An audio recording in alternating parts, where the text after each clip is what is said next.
tentang topik perkembangan sekular hingga demokrasi.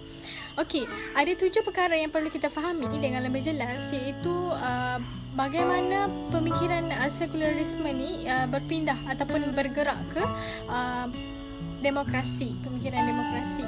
Okey, 7 perkara yang perlu difahami itu adalah, yang pertama adalah secularism, yang kedua liberalism, yang ketiga rationalism, yang keempat humanism, yang kelima human rights, yang keenam pluralism, dan yang terakhir adalah demokrasi.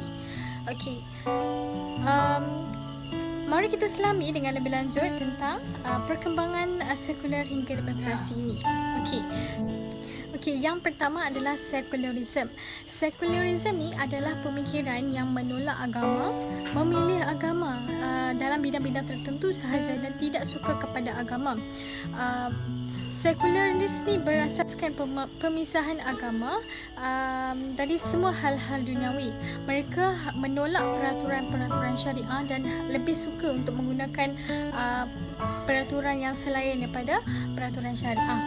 Penyokong-penyokong sekularism ni, mereka mendakwa bahawa undang-undang Islam ni, undang-undang Tuhan ni hanya sesuai digunakan sewaktu ianya diwahyukan. Maksudnya pada zaman dahululah, dan tidak lagi sesuai diwahyukan, tidak sesuai digunakan pada zaman kini. Sedangkan seperti yang kita ketahui bahawa undang-undang Islam ni semuanya terdapat dalam Al-Quran. Semuanya Al-Quran ni adalah cara hidup dan panduan. Jadi Al-Quran ini adalah meluas, syumul sifatnya. Islam pun adalah agama yang syumul. Jadi mereka hanya mengambil sekularism ni, mereka ni hanya mengambil agama mengikut keperluan saja, iaitu dalam bidang-bidang tertentu. Contohnya, kalau dia rasa dia nak ambil agama, so dia akan terima agama. Kalau dia rasa benda ni tak perlu agama, so dia akan tolak benda tu. Okey, so apabila ada seseorang yang berfikiran sekular ini, mempunyai pemikiran sekular ini, secara tidak langsung akan berpegang dengan pemikiran liberal. Liberalism ialah satu bentuk fahaman sekularism, iaitu memisahkan aspek agama dalam sesuatu atau tindakan ataupun amalan yang bebas daripada ketentuan agama. Iaitu liberalism ni dia lebih kepada perkara yang mementingkan kebebasan individu. Mereka tak suka kepada terikat kepada agama. Mereka tak suka terikat, so mereka lebih suka bebas. Jadi, liberalism ini ialah mereka yang menginginkan kebebasan. Mereka ingin bebas melakukan apa sahaja perbuatan yang mereka ingin lakukan, dan bagi mereka, pihak pemerintah ataupun pihak yang berkuasa pun tidak berhak untuk membuat peraturan dan menegah mereka.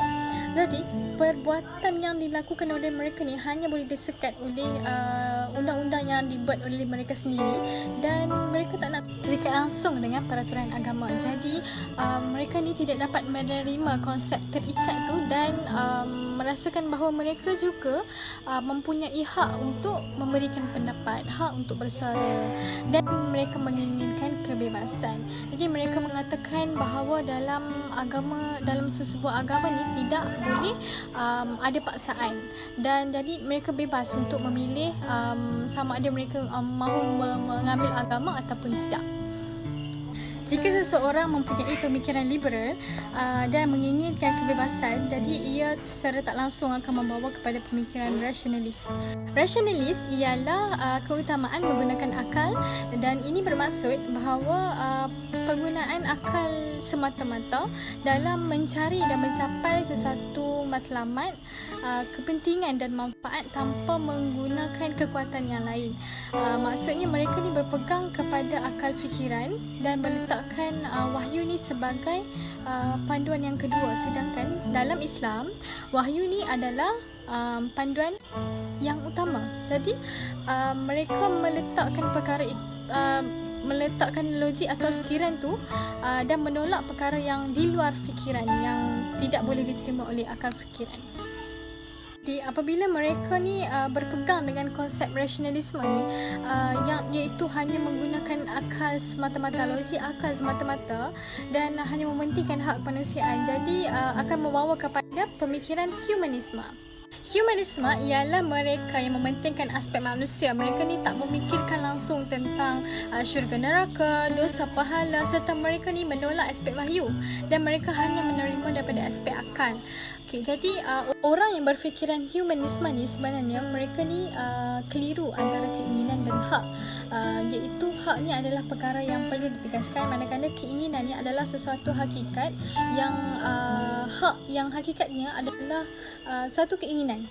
Maksudnya mereka menyamakan keinginan dengan hak ni.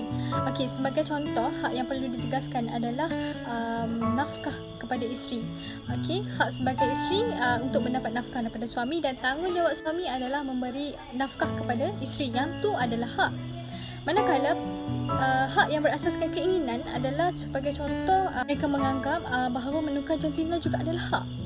Sedangkan ia tidak patut dilaksanakan kerana ia melanggar syariat Islam. Di hak dan keinginan ni adalah perkara yang berbeza, dan hak ni adalah perkara yang patut ditegaskan, dan keinginan ni adalah keinginan bagi orang yang berfikiran humanisme ni adalah berlandaskan ataupun berasaskan nafsu semata-mata. Seterusnya adalah pemikiran human rights. Human rights ni adalah hak-hak manusia, iaitu mereka ni mementingkan hak-hak manusia tanpa pendekatan wahyu dan hanya menggunakan pendekatan akal semata-mata, logik akal sahaja. Jadi mereka akan menolak perkara yang tak boleh diterima oleh akal. Jadi mereka telah memperjuangkan hak asasi yang tak sepatutnya, sebagai contoh menukar jantina, bebas menukar agama, dan perkara ini sepatutnya tak patut dituntut. Okey, mereka menganggap bahawa semua perkara adalah betul dan tidak ada perkara yang salah, dan ia secara tak langsung telah membawa kepada pemikiran pluralisme. Okey, pluralisme ini ialah fahaman yang menyatakan bahawa semua agama adalah sama, sedangkan hakikat yang sebenar, Islam ni adalah satu-satunya agama yang benar, dan hanya Allah Subhanahu Wa Taala sahaja yang patut kita imani. Jadi walaupun demikian, Islam ni tak menghalang pun hak-hak agama lain untuk mengamalkan agama masing-masing. Tapi yang menjadi kesalahan ialah apabila mereka menyamakan Islam ni dengan agama yang lain. Mereka tidak boleh membezakan yang betul dan yang salah dengan menjadikan bahawa orang yang solat pun sama dengan orang yang tak solat. Jadi itu adalah perkara yang salah. Mereka merasakan semua perkara betul. Dan hal ini telah membawa kepada pemikiran demokrasi. Demokrasi ni ialah menganggap sesuatu kebenaran itu mengikut suara dan undian yang ramai.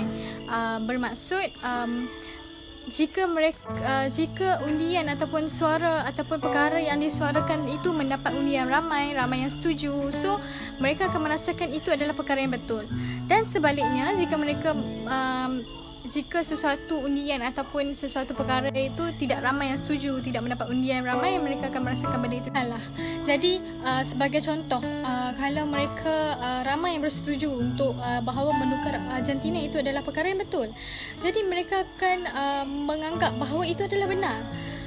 Jadi sebenarnya hanya menggunakan akal semata-mata, akal logik sahaja semata-mata. Tapi hal ini berbeza dengan hal syura yang diamalkan oleh Islam, iaitu permusyarakatan ataupun musyawarah yang diamalkan dalam Islam, membuat keputusan dan bermusyarat berpandukan Al-Quran dan As-Sunnah.